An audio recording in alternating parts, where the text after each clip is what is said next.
Welcome back everyone, this is Dave Bredhauer. Today I'm going to share with you a collage project using several of our new dies. We'll use the new Posie dies to create some paper roses, as well as the butterfly dies to layer a paper butterfly together. To begin, we're going to stamp the Chrysanthemum Frame image using Memento Tuxedo Black ink and 2 Memento markers. We'll start with the cocoa brown marker. I'm going to use it along the edge of the rubber, adding just a little bit so that there'll be one color around 3 sides of the image. Notice that I'm brushing it on carefully, just adding a little bit at a time. Once I'm done with that, I'm going to switch to my Bamboo Leaves Memento marker. I'll add this green ink across the middle lines on the image. You don't need to get every single line, just sort of put the ink here and there, and you can blend a little bit around the edge with the brown so that that mixes together. Now I want to use the Memento Tuxedo Black ink to ink up the flower portion of the image because I'm going to be using some Copic markers on that later, and I want a nice crisp area to color in. Memento ink doesn't smear when used with Copic markers, so it makes it an ideal choice to use for that purpose. I'm going to stamp this out on a piece of parchment cardstock, but any neutral color will work. Make sure you stamp it before the ink dries out on the rubber. Lift to reveal the image and get ready to color with your Copic markers. I've chosen 3 shades of pink markers and 2 shades of green markers to color in the flowers and surrounding leaves. I'm going to start with the wide end of the lightest pink marker, which happens to be called pale pink, and fill in the largest flower. Next, I'll use the medium shade of pink, in this case it's sugared almond pink, to color in the flowers around it. And finally, I'll use the darkest shade, begonia, to add a little bit of shadow on each petal. Switching to my light green, I'll fill in the leaves around the flowers, taking care to fill in the small leaves and details around the image. Next, I'll take my darker green, celadon green, to fill in around the leaves. And after outlining, I'll go back with my lighter green marker to blend the light colors into the dark. Just rub gently using the lighter Copic marker, and the dark and light shades will blend together. Add a few details around the edge just to make it more interesting. Next, you'll take your medium pink, the sugared almond, and add some shadow around the petals in the large flower. A fine-tipped Copic marker like this one is great for getting into all the little small spaces. Add some extra darker color around the outside just to create a little bit more depth. And then you'll go back with your lighter marker and blend that light and medium color together. Just rub over it gently, and the lighter and darker colors will blend together. Be sure and get in all the little tiny details on each of the flowers, carefully rubbing dark and light together. You're almost finished coloring. Go back and check small details like the centers of flowers and make sure that they get filled in too. Now it's time to mask the flowers and leaves to create a neat sponged effect. I've created a mask using some masking paper. You can use Post-it notes or some Eclipse paper made by Judikins. Just stamp the paper and cut out carefully along the outside of the flowers and leaves, and then adhere it to what we just colored in. I'm going to use some Versamagic gingerbread ink and a jumbo dauber to add some shading around the edge. Ink up the dauber, and then you're going to carefully start sponging. You'll begin on the mask, pulling it onto the stamped cardstock. I'm pulling in one straight motion to begin with because there's a lot of little leaves and details that can get pulled up as you're sponging. Once you get more comfortable with this, you can add little swirls or dabs of color to create some more texture and darken the color. Once you've finished sponging, you're going to carefully remove the mask. When you pull it up, it'll reveal the flower and leaves below, still in their original color, nice and bright, and not affected by the shading that we just added. But you can see how that gingerbread ink makes things look a little bit more interesting, gives it more depth. We're now going to create the flower elements to use on our collage, beginning with the paper roses. We're going to use 3 different dies to create those roses. The first one is the small Pinwheel Posie. The next is the Scalloped Posie, which has a nice scalloped edge to it. And the last one is the Pinwheel Posie, a larger version of the small. And the 3 of these we'll use together to make a terrific 3D collage on this card. I'm going to start by putting the large Pinwheel Posie on a piece of pink cardstock.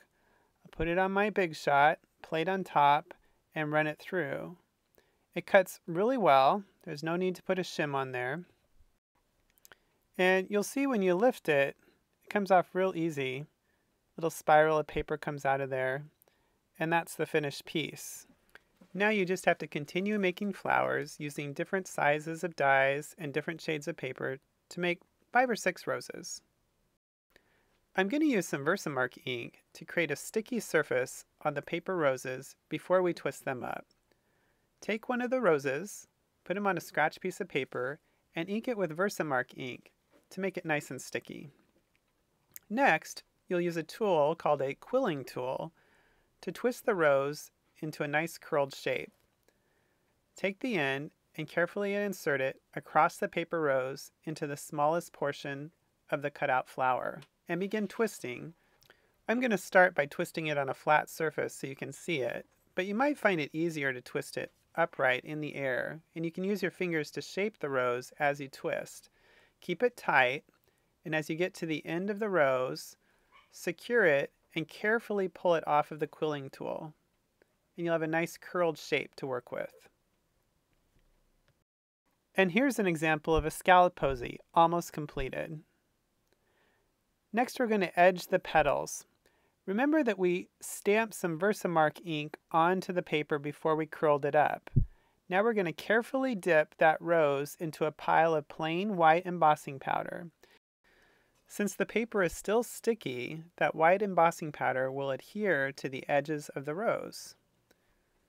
Then I'm going to hold it with my Quilling tool and heat it with a heat gun to melt the powder along the edge of the rose. And here you can see, it looks like an enamel coating right along the edges. The next element is to add some butterflies. We're going to be using 2 dies here, the Vivian butterfly and the coordinating Darla butterfly. We'll be cutting the Vivian butterfly out with some darker pink cardstock to create an outline, and then use lighter pink cardstock for the Darla butterfly. Begin by putting the Vivian butterfly on the dark pink cardstock in your Big Shot, put the top plate on top, and run it through. It's a little bit more detailed, so you may have to shim this with a piece of paper. You'll remove the top plate, pull the die off, and begin carefully removing the inside of the butterfly. Use a needle tool or your fingers, like I'm doing, so that all that's left is the outline of the butterfly. You can see here there's lots of detail on there. Next, you're going to use a piece of mocha cardstock to create the body of the butterfly. I'm just going to lay that Vivian butterfly die right on top and send that through to make the body. The part of the die that has the body on it is the only piece that needs to be over the mocha cardstock, so that when you pull off the plate and lift the die, the body will come out. I've included this shape as part of the die to make the butterfly a little bit more realistic. Next, we're going to do the Darla butterfly. That'll be the layer that goes underneath the outline. Just using a lighter piece of pink cardstock, put the plate on, run it through. You can see it cuts out really nice. Now we're going to add this fringe circle die as a little bit of a green element underneath the roses. It's a fun die. You can use it with our rosettes, but it makes a terrific companion to the roses, as you'll see in just a little bit. I'm going to put it on some meadow green cardstock, add my plate, and run it through the machine. Cuts out easy, has some nice texture around the edge. The next step is to make a template to cut out the stamped image that you did at the beginning of the project. The Chrysanthemum Frame image works with the blank ticket die. Once we position it correctly, it'll cut around the outside of the stamped image. So to start, we're going to use a piece of blank cardstock and the die. Put the die face down onto the cardstock, add your top plate, and we're going to run it through the Big Shot machine. You're going to remove the die, and you'll be left with a piece of cardstock with a hole inside of it and two positioning holes on the upper and lower corners. I'm going to use a sharp pencil or a pen to trace the circle and put a dot in the middle of each. We'll use this for positioning. Remove the template, and then we're going to add the blank ticket die on top.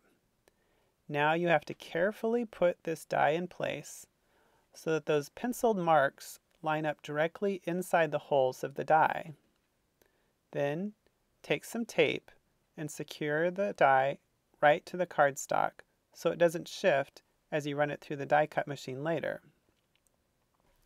Place the die and cardstock directly onto the machine, put the top plate on top, and run it through. The tape will keep the die in the correct position, and it'll cut the image out perfectly. After it passes through the machine, you're going to carefully lift the tape away from the surrounding cardstock and bring it back to your work surface. If it gets stuck inside, I'll use a piece of tape to lift that center piece out, and there you'll have your cut out image, the Chrysanthemum Frame, all trimmed out for you. I'm going to mount this on a cotton candy note card, so I need to begin by putting some adhesive on the back.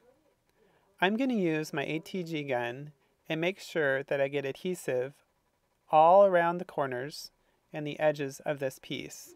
And make sure that I put some of that adhesive back onto the piece if it goes off the edge. I'm going to put this on the card at an angle. I want something a little bit off center since we're doing a collage project and I don't want anything too structured. Now it's time to put all the elements together that you've created for the collage project. I'm going to start by putting some adhesive on the fringe circle and then adding roses to that. I'm going to carefully select each rose depending on size and color and play with it a little bit to see what looks nice next to each other. Some of the roses have their petals embossed with white embossing powder and some don't. You should mix large and small together and try to balance things out. Next, we're going to layer the butterflies together. Start by bending the wings upward so that it creates a little dimension once you get it on the card. I'm going to add a little bit of adhesive to the center of the bottom butterfly before adding the outline butterfly on top. You just want to press in the center so that top and bottom are only connected right in the middle. I'll add just a little bit of adhesive. I'm going to use this Scotch quick dry adhesive and just a dot of it to put the body in the middle. Don't worry if the butterfly flattens a little bit as you do this. You can bend the wings back up. We now need to put the flower clusters and butterflies onto the card. I'll add a little bit of adhesive in the lower right corner of the chrysanthemum frame and put my flower cluster on there. The flowers are sturdy, so they hold up well when you're pressing them onto the adhesive. A little bit more adhesive using my ATG gun in the upper left corner to balance things out. Select a rose, maybe a larger size for the upper left corner. Put it in place and select another rose, maybe something a little bit smaller in a different color, right to the side of it.